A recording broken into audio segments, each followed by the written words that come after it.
This is part one of a multi-part series on secure off-grid communications with the openCom XL. So today I'm going to be going through using openCom Companion, which is the LXMF client for Android. Now, if you don't know what LXMF is and everything else like that, I'm going to be going into that in this video, so don't despair. It's also worth mentioning that there's the same amount of information within this user manual that I produced. So if you buy an openCom XL, there's also written instructions you can use with it, and it will tell you how to connect to openCom Companion using your openCom XL and other things like this. But I'm going to jump over to the openCom Companion application on my phone and show you how it functions. Okay, so I'm loading up the application now. And the first time that you open the application, you'll have this little guide that comes up here. And this effectively just presents you with information about openCom Companion, what it actually is. So it's an LXMF client which can communicate over, well, using reticulum networks, over any medium that you like.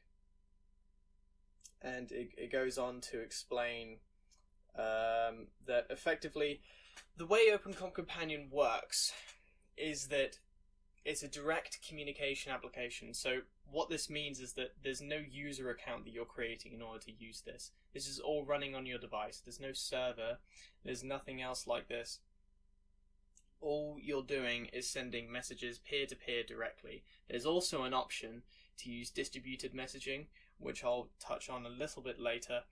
But the best part about this is you're running it yourself. There's no license agreement. The only agreement is between you and the other party that you want to communicate, right? That's the only thing you have to agree on here. So in terms of sovereignty, this is one of the main purposes of using the openCom XL and Reticulum in the first place, is to protect your sovereignty online and to allow you to communicate freely. So there's some other information down here about generating keys. So initially an identity key is generated on the device, which is used to create an LXMF address. Now, within Reticulum, which is the networking protocol that powers the openCom XL, there is no concept of an email address or phone number or anything like this. Instead, what we have is addresses. And addresses are reachable on the network that you're connected to. I'll go into this a little bit later. I'll also show you what an address looks like. But what you need to remember is that the address is how people reach you. And the address doesn't require any personal information about you either. So you don't need a phone number to sign up. You don't need to put in your real name. You don't need a real address, anything like that. It just generates it on your phone and that's it. That's all the information you need. In fact, you can customize other stuff, appearances and things like that. But for all intents and purposes, by default, this is about as private as it gets. So I'm going to close this down here, and we're taken to the conversation screen, and obviously there's none at the moment because this is a brand new a brand new install. So there's a couple of different options at the top of the screen. So the first one is the announce option, and you can see it says your LXMF address has been announced on all available interfaces. Now, let me just explain about interfaces a moment. So if I go into connectivity, because this application utilizes Reticulum, there's multiple different mediums that you can use in order to connect to other people. So for example, on here, there's local Wi-Fi and Ethernet. So if there were someone else connected to my same Wi-Fi network, and IPv6 addresses are enabled, they can automatically connect to each other and begin exchanging information. You don't need a radio or anything like that. It's automatically done, and you're able to communicate through being on the same Wi-Fi network. There's also other options here, like connecting via TCP, so you can extend out of your network and connect to the test net effectively and communicate with other people using sideband in different parts of the country or different countries altogether. There's also the ITP option. This is just a more secure option of connecting over the internet. And again, in previous videos I talked about why we effectively don't want to be using the internet. So this is really a backup if you can't reach someone directly through something like your openCom device. You can also configure radio modems, a serial port, and other such things on different applications too. So what we're going to start off with is ticking connect via openCom device. And I'm going to come out of the screen and go back to the conversation screen and just talk for a little bit. So if I press this button here, it shows the connectivity status. So it shows that it's using my wireless network card on the Wi-Fi network that I'm currently on. There's 0 reachable peers, and this shows the amount of traffic that's currently going through the device. So you can see that I've announced this for 434 bytes and no one's replied because there's nothing else going on in this network at the moment. There's also this option here, which is for ingesting paper messages. Paper messages I will cover in a different video, but they're effectively ways of sending messages to people without using a digital medium. So what you're doing instead is you're literally printing the message off and then the person scans it on their phone. So it's not going through a communication medium. Well, it sort of is, but you're physically handing a piece of paper. And I should add that all of the information that's on that paper is encrypted as well. So it's the same as if you sent a message over radio or something like that. No one's going to be able to intercept it if they get the paper, which is very good for posting things, actually, if you want to post messages to people. This option here allows you to sync messages from the rest of the network. I'll speak about this a little bit later. Effectively, it allows you, when you're offline, to receive, to go in, sort of like with email, you can log in and download the extra messages which you might have missed because you weren't connected, which is quite useful. And finally, this last option here allows me to manually type in an address and add a new contact, but I'm not going to be adding a contact that way. So what I should be doing first is configuring my openCom device. So I'm using the openCom XL, so I'm going to go into hardware here. Now I've enabled it in connectivity, but I need to configure the parameters. So I'm going to go on to openCom device in order to configure it. And here we go, the screen's loaded. So there's different options that we have here. So with the openCom XL, there's 2 modems on the device. There's the primary modem and the secondary modem. The primary modem is lower speed, but it's able to cover a far greater distance. And the secondary modem is higher speed, so it can send images and things much quicker than the first one. But it also doesn't have as good range, so it can't go quite as far. So the primary modem here, you can also tick this to configure the parameters yourself. I'm just going to leave it as it is. There are different presets and things. I'm going to leave it on the default preset and on channel 1. I'm going to configure the secondary modem here. I'm going to leave this in channel 1 and on the default preset. There's also other options here that I have lower down. So you can connect via Bluetooth. I'm not going to be demonstrating that in this video because it's relatively straightforward. All you need to do is pair the openCom XL to your mobile phone over Bluetooth, and then when you restart the application, it will just connect and it will work and be effectively as if you had a USB cable plugged in. What I should mention is that generally speeds aren't as good if you're connecting to it via Bluetooth instead of a USB cable. The data rate is capped, I believe, at 30 kilobits a second last time I checked, something like that. So if you want the maximum speeds you can get from your openCom XL, you want to be connecting using a USB cable. And you can also customize the name and things like that you want to select. So I'm going to leave this as it is at the moment. I'm going to go out of this screen, and that's all configured now, but I have to restart the application until these changes take effect, and then it will try and connect to it on boot up. So what I'm going to do is I'm going to close down this application, and then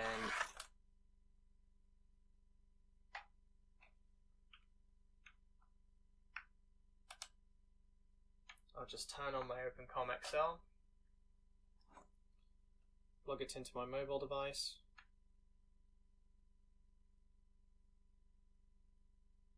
And here we go again. So I'm going back into the application now, and everything's starting up.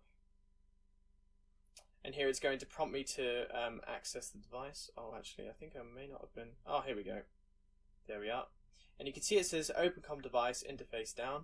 If I give it a moment, it will just connect to it. There we go, and it's now configured.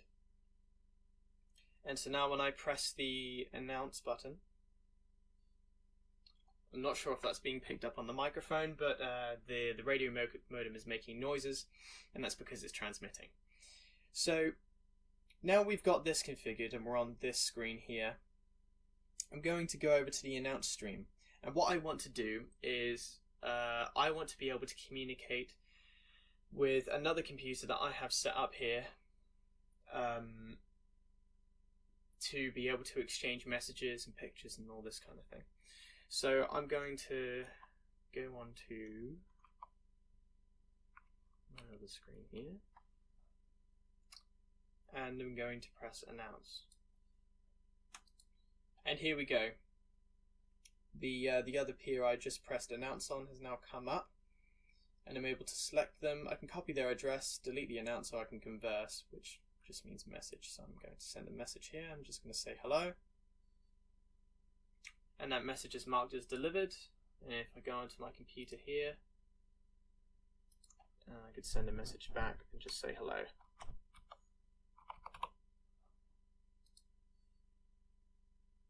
And you can see that message has come up on my device, and it's actually showing the link quality and all the other radio status information because we're communicating with each other over the radio. So now I'm able to connect to this other peer. There's different things I can configure with this conversation. So if I go into edit, there's a couple of different things I can configure here.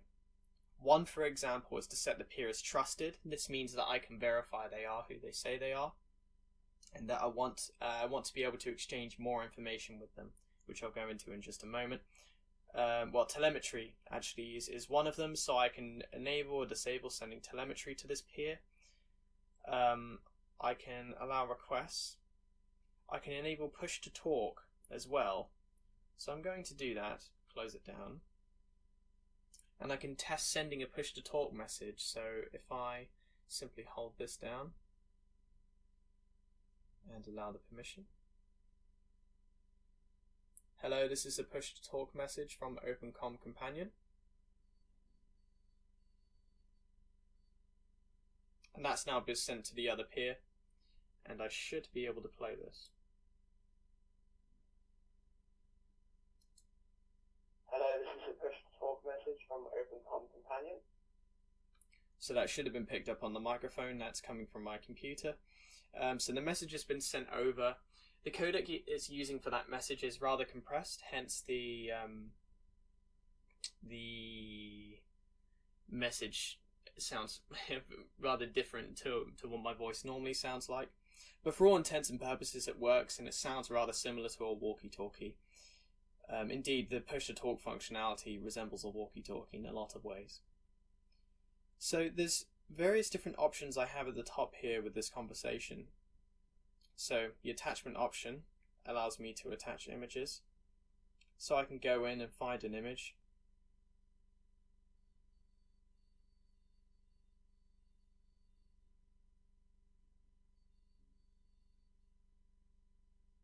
There we go. Now I've selected the image and it's actually been sent over to the other side.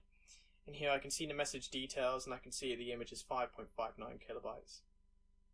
And that's the image there. So the other options I have here as well is to view the telemetry data for this client. So if I go over to my other computer now, here we go. There was another setting I had to set. If I press request again, and I go to refresh,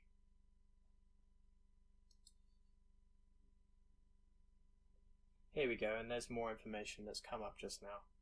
So there's link quality information here saying about the radio link quality and such.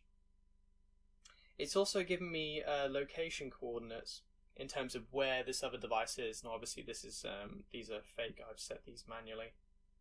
Oh, and it's going into whoops.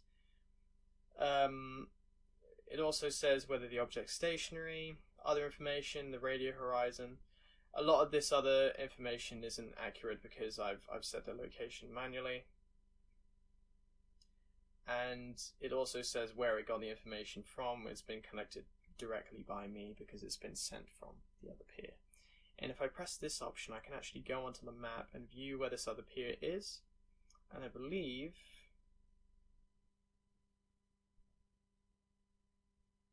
let's have a look. Where is it? Oh yes, yeah. The coordinates I set were in Germany and Europe. So I can go back on to this option as well. I can also change the message delivery options. So instead of trying to send the message to them directly, I can try sending it to a propagation node instead. I can try sending a paper message. I can try sending a command or request. I'll talk about this in another video. Or I can send the message directly, which still works. So in terms of the propagation option, what I can actually do, in fact, if I go off here, I can go on to connectivity, and I can connect up to the testnet. Now, propagation nodes are usually hosted by individuals, and they'll be volunteering to host a propagation node. And what this will do is store all the messages which could not be delivered so that the recipient can later log on, and when they're able to connect to the propagation node, or a propagation node because they sync them between each other, they're able to download their message and see it again. So I'm going to restart the application once more and wait for a propagation node to show up. So now a propagation node is shown up on the announce stream. And if I press on the options here, I can press use this propagation node. Now, if I go back to my original conversation, I can change message for propagation,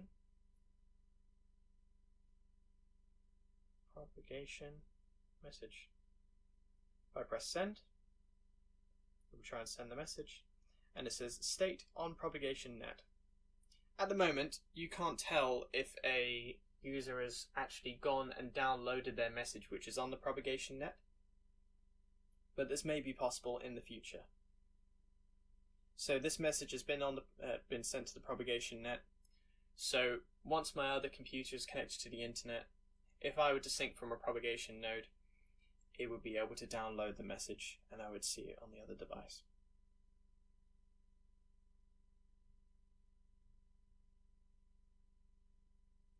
So those are the options within the conversations. If I go into this menu here, first of all we have objects and devices, situation map, announce stream, telemetry, utilities, preferences, connectivity, and all the rest. So if I go back into conversations here, I can press edit on this user and tick is object. And the conversation will go away and go into objects and devices here where I can interact with them. So this is effectively just a way of differentiating between device communications and real human conversations. I'm going to go and undo that option.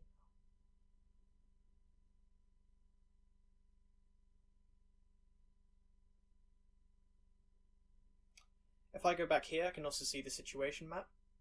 The situation map is what I was on earlier. Again, where you can see anonymous peer here is within Germany. You can see when this information was recorded, when it was collected, and other such things.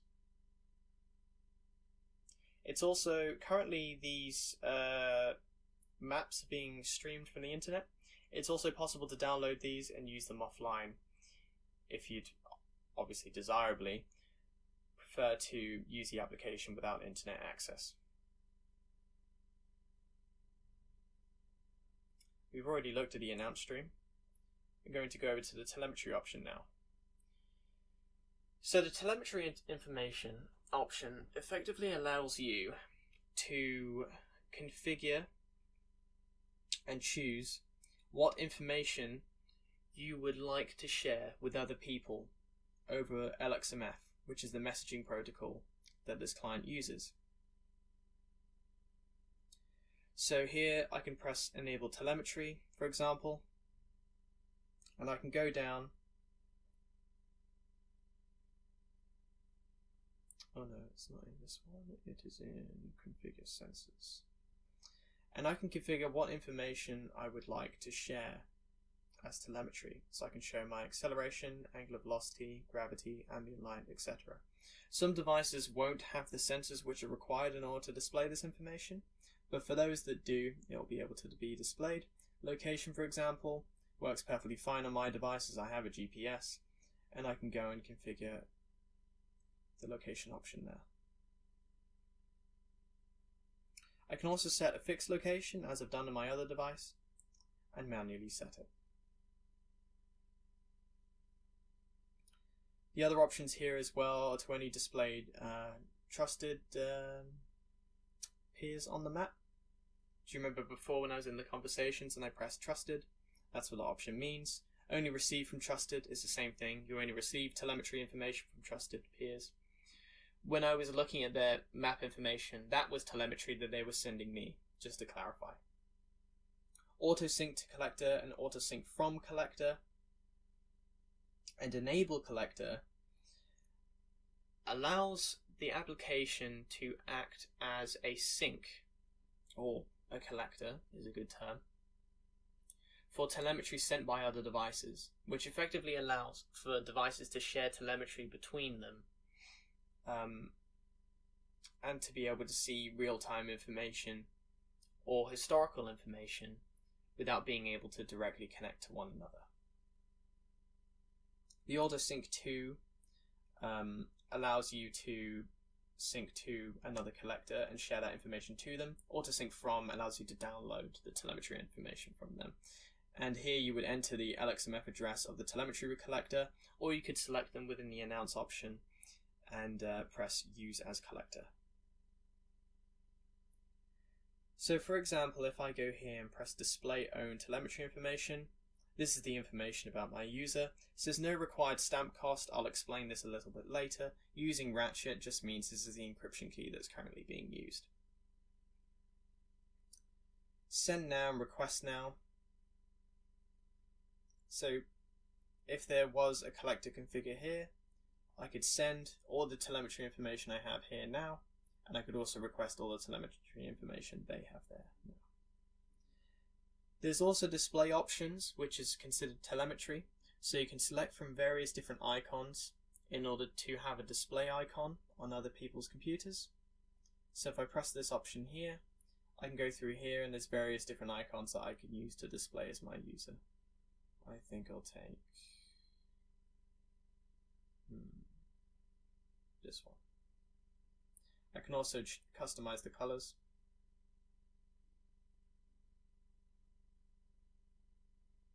Oops. Here we go. I'm going to set it as yellow. I can set the background color.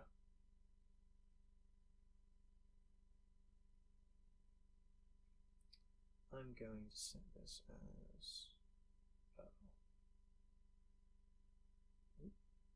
Select. That looks absolutely terrible. There's also advanced options here as well. This just allows you to customize these things in a more tuned manner. I wouldn't worry about those too much for now. If I go back on here, there's also the utilities option.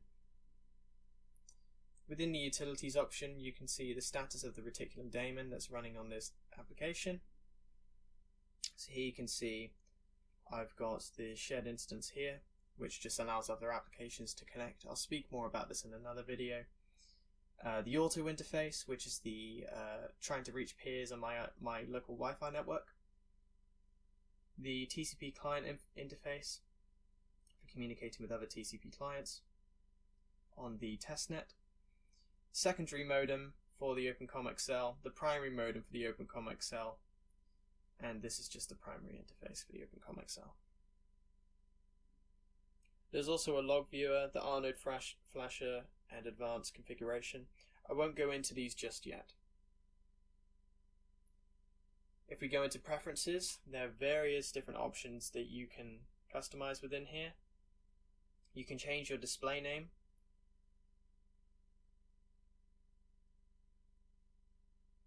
You can also change your propagation node. This would be changing the LXMF address of the propagation node which you use to reach it. There's the print command as well. This makes more sense if you're using it on a desktop, which I'm not. Here you're able to see your LXMF address. This is my full LXMF address. And also your identity hash. Remember, the identity hash is generated first and the LXMF address is generated from it. There's also appearance things I can customize. I can enable disable notifications. I can enable or disable e-ink mode or dark mode. I can change the message colors and other things like this. There's also various other options down here. One interesting one is the require stamp cost option. The require stamp cost option, as you saw in the telemetry thing earlier when it said the stamp cost required for messaging is 0, is effectively a system which is used to prevent spam on the reticulum network. So there's a costly operation that one has to do to generate stamps, and this prevents people doing mass messages like they do on email, for example. So if you tick this, it will require the recipient to have generate a stamp cost of 1 for each message that they send, and there's also a slider here to increase this. Beware, if you increase the slider more and more, the people who are trying to send you a message will probably get annoyed. Depending on who it is, that may be a good or a bad thing. There's also some other information here where you can change the languages and the language sets.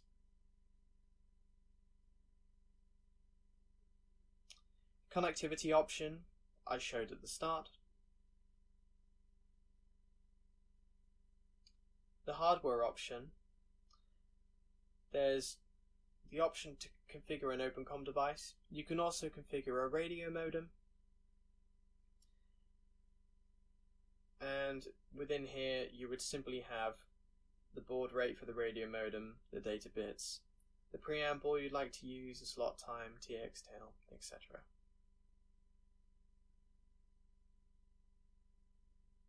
You can also communicate directly over a serial port by setting the baud rate and other such things. The reason there's no option to select the port for both of these is you have to do it over USB for an Android device, and so it would simply be through the only USB port in your device, or the first USB port that it detects. The encryption keys option just allows you to manage your identity keys. The plugins option I will cover more in a future video, but it's rather interesting because you can create custom functionality to effectively work with commands and allows for automated operations. I remember there was one example Mark made before when he had a command he would send and a sideband service would send him a picture back from a webcam in real time. I will cover more on this in the future. There's also the guide section, which is what displayed when I opened the application for the first time.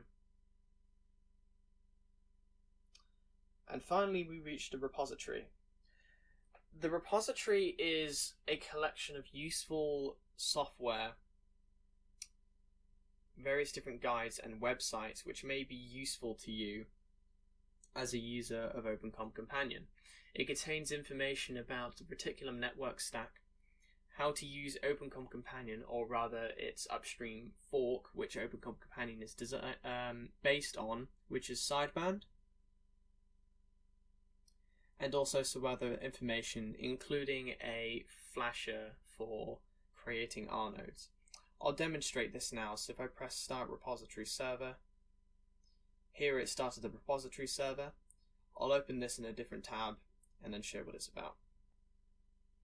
So I've now loaded the repository, and you can see at the top here we have various different options that we can access. So for example, I can go under software, and there are downloads for the source of the R node firmware. This is the upstream project that the openCom XL is based on.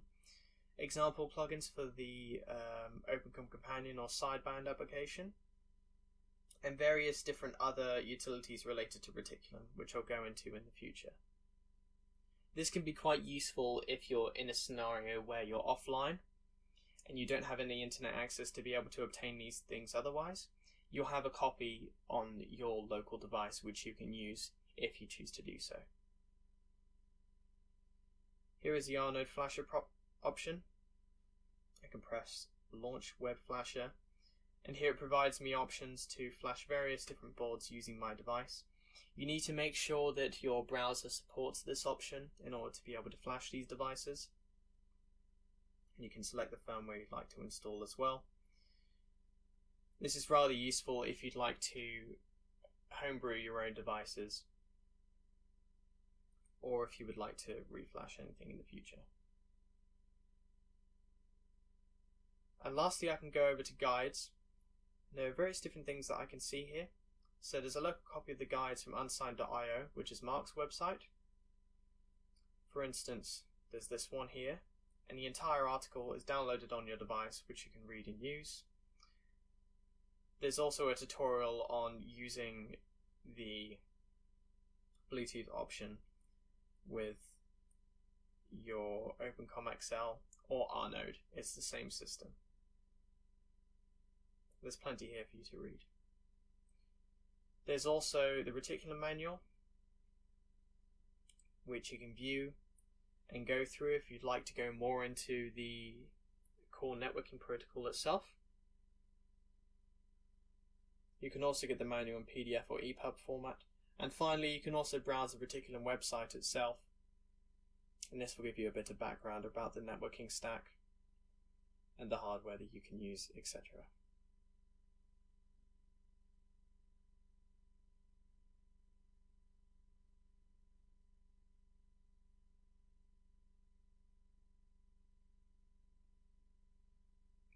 So that concludes everything regarding openCom Companion at the moment.